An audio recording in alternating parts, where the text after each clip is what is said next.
Hi అండి, అందరికీ good morning. ఎలా ఉన్నారు?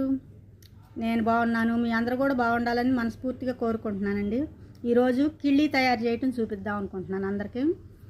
ఇదేంటంటే తమలపాకుతో కిళ్ళీయే కదా, అందరికీ తెలుసు అనుకుంటున్నారేమో. తమలపాకు కాదండి, జామాకుతో కిళ్ళీ.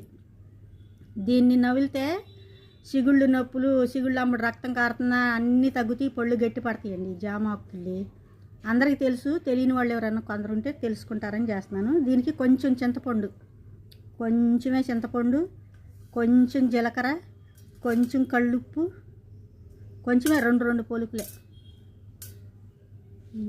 అన్నీ వేసి ఇలా కిళ్ళీలాగా చేసుకొని ఇలా నవిలితే చిగుళ్ళు గట్టి పడతాయి, పళ్ళు గట్టి పడతాయి.